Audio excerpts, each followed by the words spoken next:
Yenin komo awasi. Eye Yamame Chief Justice Torkono Isaba Teki. Now Oye the Chief Justice of the Republic na paying for etnasi. His Excellency John Dramani Muhammad Tanasi.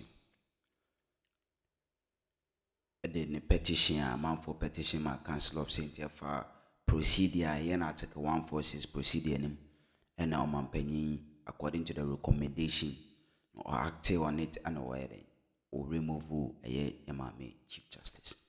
Now Yamame the and some be equipio High Court Emma asamno and reka ama ye dismissing some be now ebi fu say ne kaze Torkono wasa ko file for free fresh application e ma me akofale na nyina ne se wo say ye ma me ye Akroma na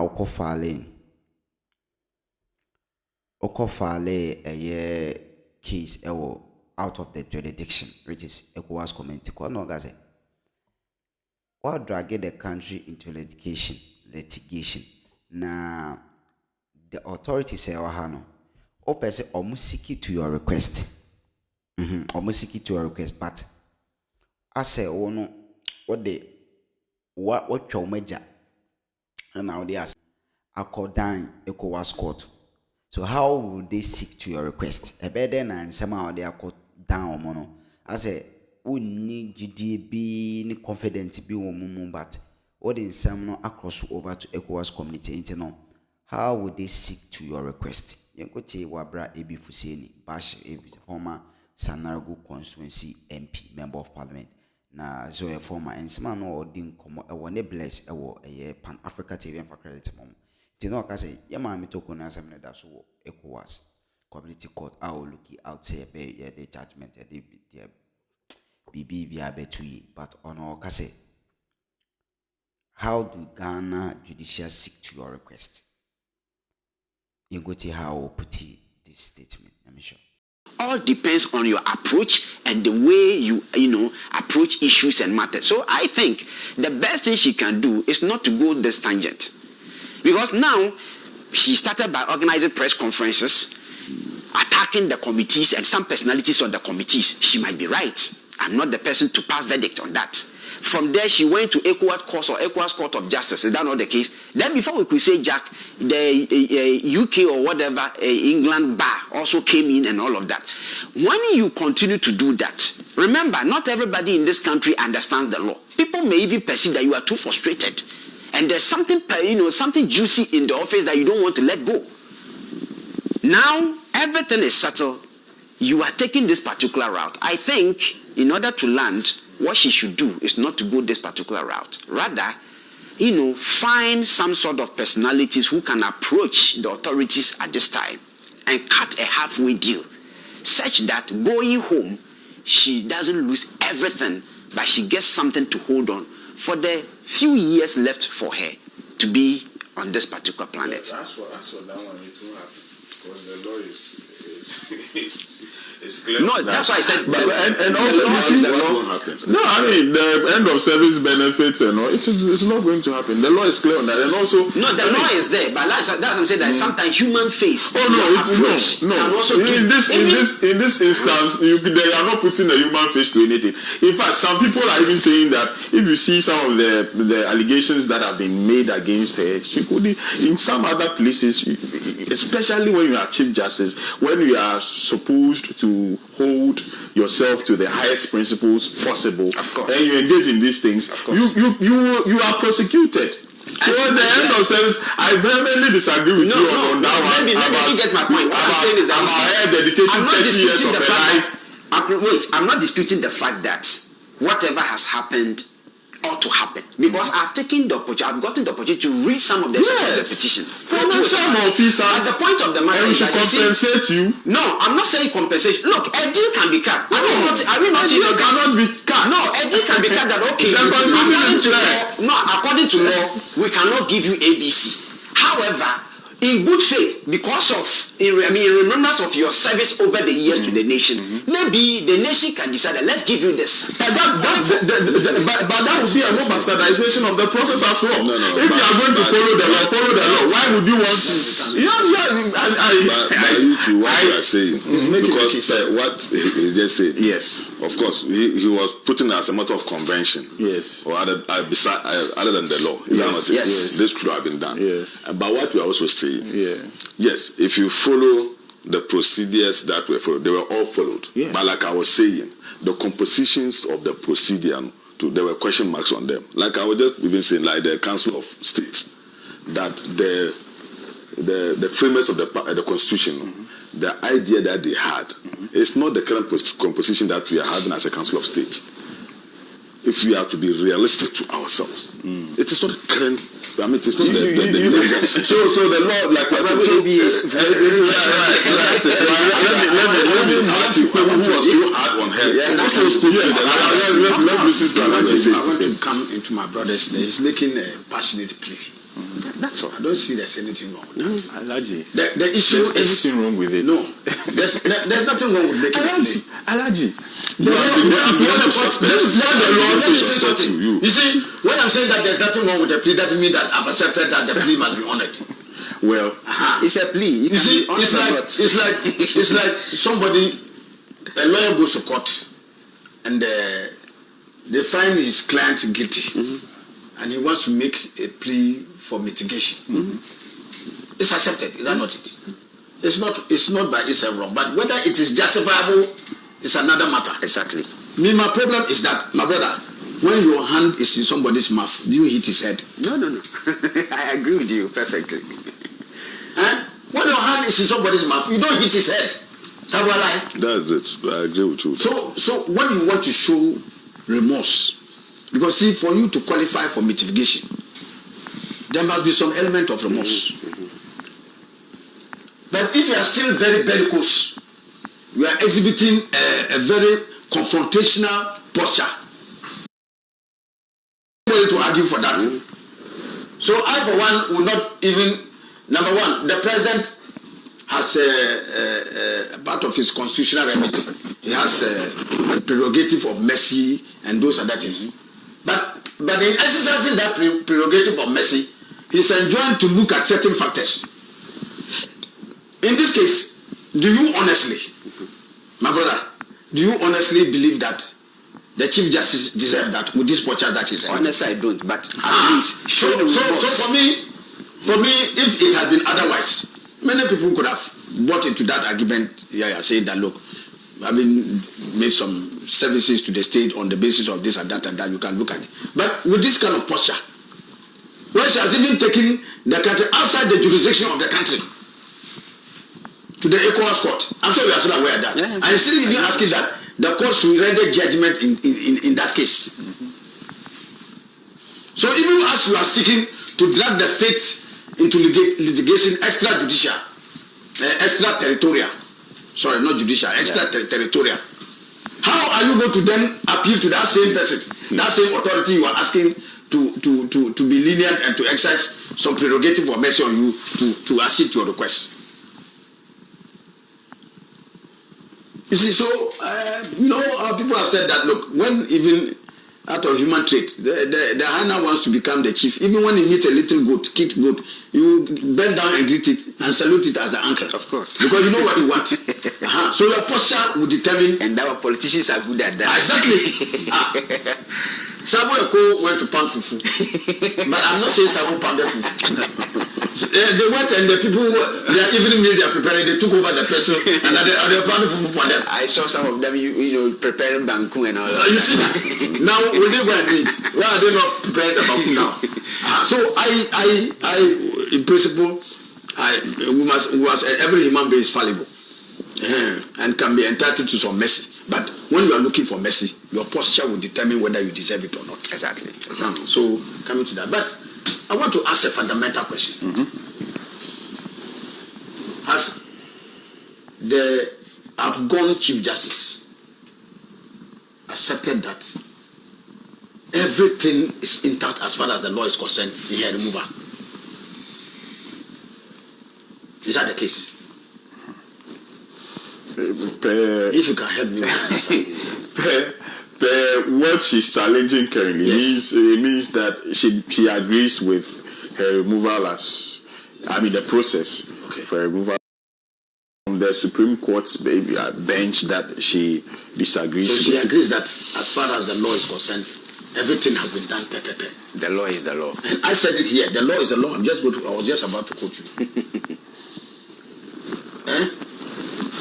Is she not? If the question that I've asked now, it is in the affirmative. Yes, she accepts that. What is she doing at the ECOWAS court? Bless. Look at me and answer the question. What is she doing at the ECOWAS court? Defamation. Well. But is that case still pending there? Yes, she asked that the court must deliver judgment. And I want her $10 million. And I want her $10 million dollars. Yeah. For which I said even one naira she won't get. Because you see, read her title. Her title is what? The title she used to occupy was what? Chief Justice. Chief Justice. Yeah. You have to be a justice before you become the chief of the justices. Mm-hmm. Is that not the case? Mm-hmm. She was not brought from the appeal court straight and made chief justice. Is that not the case? She was made a justice of the Supreme Court, subsequent to which she was appointed to the office as chief justice. Of course. So you are the chief of justices. Can you tell me that the conduct of the chief of the justices, if it's found to have been tarnished, is found to have been below grade, is found to have been involved in some act of criminality, do you deserve to be among the justices?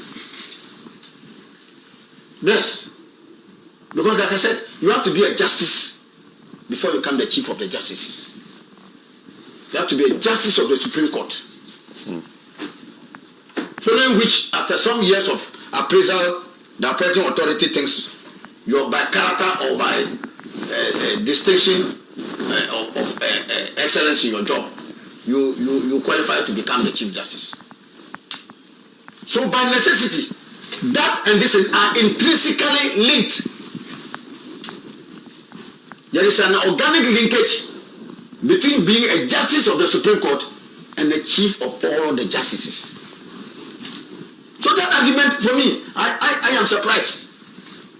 Unless you are clinging to some straws to survive. Otherwise, I don't see it at all. Even commonsensical argument, we don't have to be lawyers. That is even there, Honorable, not to cut you. I think Article 128, okay, Section 4, okay, specifically says that you cannot separate the two. So in my submission, I was even referring to that. You can't separate the two. That's why I was calling for mercy, that he should rather change her posturing. So if the posturing had changed, like you said, I would have been persuaded to buy into your argument. Yeah. But she's baring her teeth. If a dog does not intend to bite you, a dog that will bite you will first show you his teeth. So when you are burying your teeth at somebody, it is not a goodwill greeting you are sending. If you see an animal burying the teeth at you, it's about to do something. It's a warning that something is following. So you cannot be making very beneficial pleadings before somebody who is burying his teeth. You have to assume a different posture. And so for me, that argument is much ado about nothing. I think that is something that clearly must elicit the decision. Let's leave the course to I don't know whether the filing has been done yet. I don't know yet. Maybe we have just read intentions. If it gets filed in the court and others, let the court do their work. But I seriously think that the posture of the former Chief Justice is not doing her good. And even for me, even before the posture, her experience and calling, and more importantly, her judgment. That's the word. Her judgment has not served her well. If she was golden on to do what she did by refusing to resign, because the option as this thing started was there for her to resign. Exactly. And take all the benefits that you are talking. If she had resigned, like you are saying, all the benefits that you are talking about would have been a legitimate entitlement. But she decided not to take advantage of those opportunities available, and decided that she was going to fight the thing all the way to the end. I don't think you will tell me here that she was oblivious of the consequences of going to fight the thing to the end, that in the event that she did not win. Because the case is one, either you win or you lose. Exactly. Because unfortunately in the law they say you don't have a draw. I don't know whether there's a sharp draw again. Until you draw. No. There's no draw. So you either win or you lose. Yeah. So she must have completed that in the event that she lost. How was she going to come back and ask for this benefit? She would not have been oblivious of that. She certainly would have been aware. And so for me, that is why I'm saying that in all this, plus or minus, if the posture was right going forward, and they were saying, even I don't think President Mama even has the, apart from his prerogative of mercy and others, which he can. But that would have been. I don't think that in this particular case, that would have he has the authority to vary. That would have been. But it's like the what the Constitution stipulates. Yeah. If you look at every step of the way, 146 from 146, I think 6 or 5, 1466. All the way. The president has very little leeway. He has to convey, when the petition is made, he has to send it to the Council of State. The advice of the Council, the decision, in fact, it's not advice, it's a recommendation of the Council of State, which has to be carried through. He has to suspend the Chief Justice. It's not in his power to decide that he will not. Okay? When he has done that, set up the committee. He's not the one who is close with determining how the committee is set. How the committee will be set up has been provided by the Constitution. The president is joined by the law to follow through with all. So up to the point of the recommendations on the findings of the committee and the decision of the committee, the president cannot vary the decision of the committee. Of course. He has to implement so moto fully all the decisions taken by the committee. So the president has no hand in it. And so just the same way by the descent of the judicial service regulations, I'm not sure that if somebody is not qualified for pension and other benefits, the president can use his powers to grant pension and those entitlements to that person. I'm not sure the president is clothed with that authority to do so. Maybe I'm saying that on a national political level, maybe certain times, if there's a national consensus on something, sometimes some things can be done, even if maybe some. So honorable, I was calling for the states, trying to do so the state can do something. Not by politics. Politically, exactly. You can create some other thing to do so. But I'm saying that you must also exhibit. I agree. Her posturing has not been the best. Exactly. That's why I was advising. If you are driving away the Hannah, also blame the goat. The goat, right? Right. Honorable. It's exactly 10 o'clock a.m. My time is up, but I received many messages. 5 minutes. Your people will come here and listen. Let them add 10 minutes. Let's touch on other important issues here. It's very clear. Yes. The last one. There are many messages I need to go through. The studio, they are listening to us about 10 minutes. With this dented image, does she deserve being a Supreme Court Justice? My humble opinion is a big no. Good morning. You didn't tell me your name and where you texted from. Bless. The CJ was a CJ for a political party, not for Ghana. So she should dance to the tune of the drum that she played. Period. Aaron Baby from Oyarifa. Thank you, Aaron. Ken Williams says, good morning. It is finished for Osunu Mami and her unanimous FC, and no amount of agitations will bring her back because she has overstayed her welcome. Osunu Mami is adamant, just like the impudence of a dying cockroach that remains defiant even when it's broken into pieces. The same law was used to remove Charlotte Osei, and CJ cannot be above the law. According to experts, the laws that disqualify the CJ apply to all judges at the Supreme Court, at the Superior Court. This is simple and short. All right. Thank you, Ken. Madam Gertrude Torkono was removed from office, not demoted, and therefore cannot return to the Supreme Court. The analogy my senior brother seeks to draw simply does not hold. If one is removed as a headmaster, he cannot return to the same school as a classroom teacher. That option only exists in case of demotion, not when one has been expressly dismissed from office. Daniel Akbaliok from Sandema. Remove affairs, school prefect. Want to come as Daniel Hope. This one here says that what is sauce for the goose is sauce for the gander.